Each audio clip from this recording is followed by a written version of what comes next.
જી પાલભાઈ, જે પ્રમાણે આમ આદમી પાર્ટી દ્વારા જામખંભાળિયામાં જળહવન કરવામાં આવ્યું હતું અને એમાં રાજુભાઈને ઇન્દિરા ગાંધી આવ્યા હતા, શું કહેશો? હવે આમ આદમી પાર્ટીના નેતાઓનો ઇતિહાસ તમે જોશો તો એ ધૂણવાનું, ભુવા ભરાડાનું, ટીલા ટપકાનું આ બધાનો વિરોધ કરતા હતા અને અત્યારે ધૂણે છે. તો મારો પહેલા BS9 ના માધ્યમથી પ્રશ્ન એ છે કે પેલા એ વિરોધ કરતા હતા એ વાત સાચી હતી કે અત્યારે ધૂણે છે એ વાત સાચી છે? બરાબર છે, કારણ કે હું તો અંધશ્રદ્ધાનો વિરોધી માણસ છું કાયમ. બરાબર છે, એટલે એને ધૂણવું ના ધૂણવું, નાટક કરવું ના કરવું એનો પ્રશ્ન છે. એને એવું લાગતું હોય કે આવી રીતે રાજનીતિ ચમકે. પેલા એવું લાગતું હતું કે ભાઈ આનો વિરોધ કરવાથી રાજનીતિ ચમકે, તો પેલા વિરોધ કરતા હતા. હવે એવું લાગે છે કે આ કરવાથી રાજનીતિ ચમકે. એટલે ઇનડાયરેક્ટ એને રાજનીતિ ક્યાંક ને ક્યાંક ચમકવી હોય, મીડિયામાં રહેવું હોય. બરાબર છે, કારણ કે ધૂળના તો તમે આ અત્યારે મારી સામે તમે ફોનો લીધો છે મારો, ના ધૂળના હોત તો ના લેત બેન. જી બેન. જી પાલભાઈ, ખાસ એ વસ્તુ મહત્વની છે કે તેઓને ઇન્દિરા ગાંધી આવ્યા હતા, આમ આદમી પાર્ટીના નેતાને. તો પ્રશ્ન એ થાય કે કોંગ્રેસના ઇન્દિરા ગાંધી કોંગ્રેસ વાળાને કેમ કોઈને નથી આવતા ને આમ આદમી પાર્ટી વાળાને જ આવે? એટલે ક્યાં આવ્યા હતા ઇન્દિરા ગાંધી? એવું કે છે કે મને ઇન્દિરા ગાંધી આવ્યા હતા ને પછી બોલે છે કે ભાઈ જે આખી યોજના છે તે અટકેલી છે, તેનું કહું છું. એટલે ધૂળતા ધૂળતા ઇન્દિરા ગાંધી આવ્યા હતા? હા, એમને પૂછવામાં આવ્યું કે તમે કોણ છો તો એ કહી રહ્યા હતા કે ઇન્દિરા ગાંધી. ના હોય. તમારું શું કહેવું છે? મને તો એવું હતું કે કદાચ માની લ્યો કે ધૂળના હશે તો એના પનમાં અના હજારે આવ્યા હશે. હા, કારણ કે આમ આદમી પાર્ટી ધૂણવામાં કે એના મગજમાં કે આખે આખા એના બેઝમાં અના હજારે છે. તો અના હજારે આવવા જોઈએ.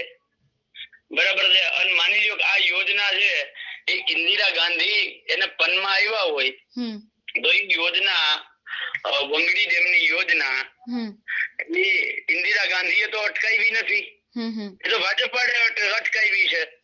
તો એના પનમાં ભાજપ વાળા કોક આવવા જોઈએ. પણ એની જગ્યાએ ઇન્દિરા ગાંધી પનમાં આવ્યા તો આ તો એનોથી વધારે મોટી વાત થઈ કે જે અન્ના હજારે એન્ડ કંપની જે ભાજપની સાથે મળીને 2013માં જે દિલ્હી વિધાનસભાની ચૂંટણી થઈ, આ ચૂંટણીમાં દિલ્હીમાં કેજરીવાલ અને કેન્દ્રમાં નરેન્દ્ર મોદીના સાથે જેણે બેનર લગાવ્યા હતા, બરાબર છે, એના પનમાં ખરેખર અના હજારે જ આવવા જોઈએ. જો અના હજારે ના આવ્યા હોય ને ઇન્દિરા ગાંધી આવ્યા હોય તો બહુ સ્પષ્ટ છે કે આ માત્ર ને માત્ર ધોણવાનું નાટક હતું, ખરેખર દિલથી ધોણ્યા નથી. અને પાલભાઈ, જ્યારે એમને પૂછવામાં આવે છે ત્યારે તે લોકો કહી રહ્યા છે કે આ એક રચનાત્મક નાટક હતું. તો તમે જે પ્રશ્નો છો તેને લઈને રચનાત્મક નાટક કરીને એક કોઈ પણ પાર્ટી હોય આવા નાટક કરે એ કેટલું યોગ્ય કહેવાય?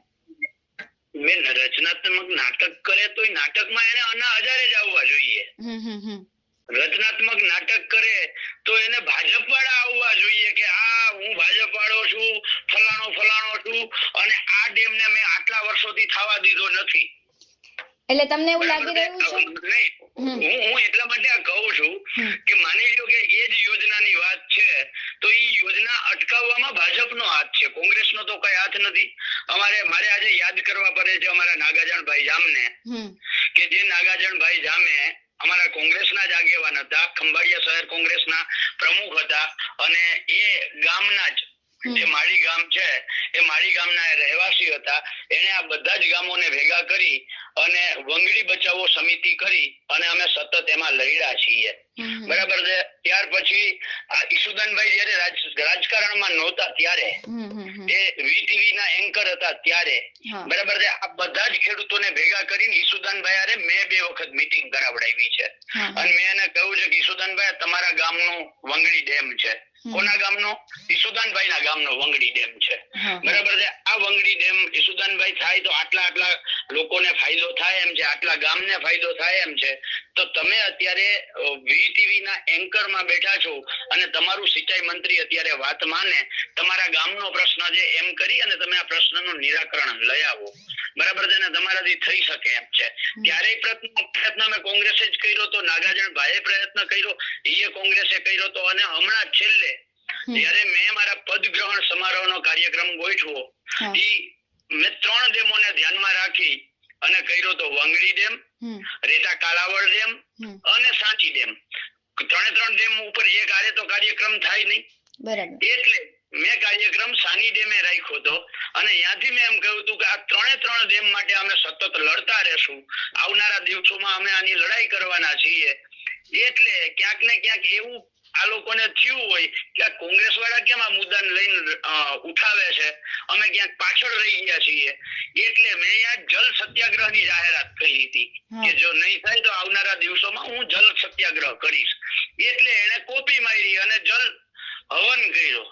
બરાબર. આમાં કાર્યક્રમ કરવાની કોઈ ના હોય બેન, કાર્યક્રમ બધાય કરી શકે. એને જલ હવન કર્યો, સારું છે. વંગડી ડેમ નું તાત્કાલિક કામ થઈ જાય. આજે BS9 ના માધ્યમથી વાત કરું છું, કામ થઈ જાય અને એને યશ આમ આદમી પાર્ટીને જોતો હોય તો ભલે લઈ લે, એમાં અમને વાંધો નથી. આપણે જશ માટે કોઈ દિવસ લડાઈ જ નથી કરતા. આપણે લોકોના કામ માટે કાયમી લડાઈ કરતા રહ્યા છીએ, કરતા રહેવાના છીએ. પણ એમાં ધોણવું, નાટક કરવું, ઇન્દિરા ગાંધી એના પનમાં આવવા, આ ક્યાંક ને ક્યાંક એક રાજકારણમાં અલગ દિશા તરફ લઈ જવાનો ઈશારો છે. રાજકારણ આ પદ્ધતિથી થાય જ નહીં. રાજનીતિ આ પદ્ધતિથી બેન થાય જ નહીં. રાજનીતિ તમારે કરવી હોય તો લોકોના પ્રશ્નો ઉઠાવો, એના માટે લડો.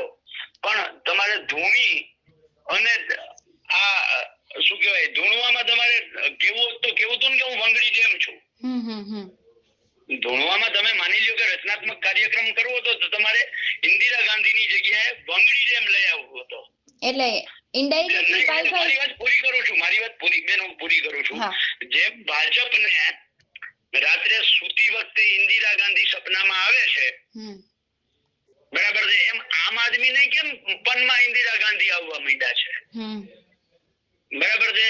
જેમ ભાજપ વાળાને નહેરુ ગાંધી પરિવાર ખટકે છે, એમ આમ આદમી પાર્ટી વાળાઓની ગાંધી પરિવાર કેમ ખટકે છે? એનાથી તકલીફ શું છે? આ ક્યાંક ને ક્યાંક બે માસીયાઈ ભાઈઓ કે સગા ભાઈઓ તો નથી ને કે બેયને ઇન્દિરા ગાંધી અરે ગાંધી પરિવાર અરે તકલીફ છે? બરાબર છે. કારણ કે આમાં શું હોય, ઘણી વખત આ તમે ધોણો ને આવું કરો ને એટલે તમારી અંદરની બળતરા ને પીડા હોય ને બહાર આવી જાય.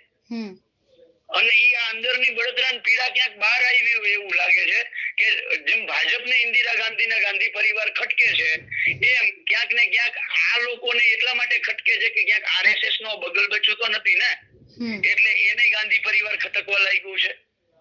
તમારે વંગડી ડેમ તમારા પનમાં આવવો જોઈએ. વંગડી ડેમે પનમાં આવીને કેવું જોઈએ, જો રચનાત્મક તમારું આ નાટક હોય તો, કે મને આ અત્યારના સત્તામાં બેઠેલા શાસિતો મારી સામે જોતા નથી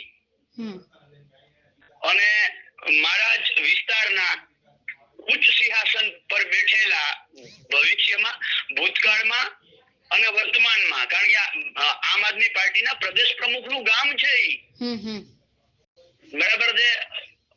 ભૂતકાળમાં એ VTV ના એન્કર હતા. એની પાસે હું ખેડૂતોને લઈને ગયો તો. એને 2 વખત અહીંયા બોલાવીને મેં મીટિંગ કરાવડાવી છે. રાત્રે 10 વાગે મીટિંગ કરાવડાવી છે. તો એને કેવું જોઈએ વંગડી ડેમે પનમાં આવીને કે ભાઈ મારું કોઈ ધ્યાન રાખતું નથી. કોંગ્રેસ તો એના માટે લડે છે, લડતું આવ્યું છે, સતત લડતું રહ્યું છે અને આવનારા દિવસોમાં અમે તો એમાં લડવાના જ છીએ. માત્ર નાટક પૂરતું અમારી લડાઈ નથી. રિઝલ્ટ ઓરિએન્ટેડ અમે લડાઈ કરીએ છીએ. જમીન માપણીનો પ્રશ્ન 2016-17 થી લીધો. આજે હું ગર્વથી કહી શકું કે 6000 ગામોને સરકારને આ જમીન માપણી સ્થગિત કરાવવાની ફરજ અમે પડાવડાવી છે. પાક વીમામાં સતત લડ્યા છીએ અને પાક વીમાનું કૌભાંડ અમે બહાર લઈ આવ્યા ત્યાં સુધી લડ્યા છીએ.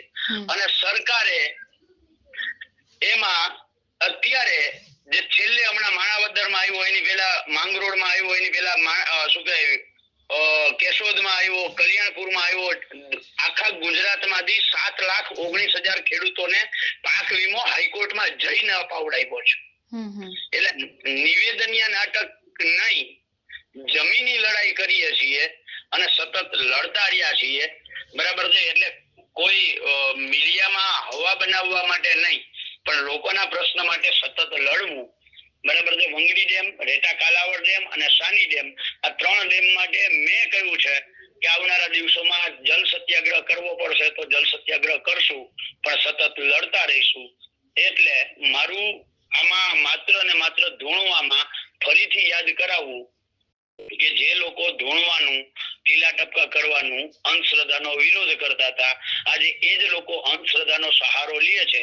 ત્યારે પહેલા ધૂણતા હતા, વિરોધ કરતા હતા, એની વાત સાચી એની હતી કે અત્યારે એની વાતમાં જ બે એના એંગલ આવ્યા છે. બીજું, ઇન્દિરા ગાંધી પનમાં આવ્યા એટલે ક્યાંક ને ક્યાંક ભાજપ વાળાઓને તો ઇન્દિરા ગાંધી સપનામાં આવે જ છે, ગાંધી પરિવાર આવે જ છે, પણ આમ આદમી પાર્ટી વાળાઓને આવવા માંડ્યા છે. એનો અર્થ એવો કે માસીયાઈ ભાઈઓ હોય એવું ક્યાંક આમાંથી લાગે છે. બીજી એક ખૂબ મહત્વની વાત એ છે, આપ એઝ અ રિપોર્ટર મહિલા છો, દેશની અંદર 50% મહિલા છે. ઇન્દિરા ગાંધી મહિલા હતા. મહિલા હતા એટલું જ નહીં, એ લોખંડી મહિલા હતા. આયરન લેડી નું બિરુદ આપણે આપ્યું છે. એને દેશની અંદર જે શાહુકારવાદી હતી એની પ્રથા આખી બંધ કરી અને બેંકોનું રાષ્ટ્રીયકરણ કર્યું. એક ગાયે પાકિસ્તાનના 2 કટકા કર્યા. આવા અભૂતપૂર્વ વડાપ્રધાનનું અપમાન કર્યું છે આ લોકોએ. ઇન્દિરા ગાંધી એ સામાન્ય વ્યક્તિ નહોતા, અને એટલે જ હું કહું છું ભાજપ વાળાઓને ઇન્દિરા ગાંધી સપનામાં આવે છે અને આ લોકોને આવે છે, એટલે આ લોકોએ ઇન્દિરા ગાંધીનું આ અપમાન કર્યું છે બેન. જેપાલભાઈ, આપ જોડાયા તે બદલ ખૂબ ખૂબ આભાર.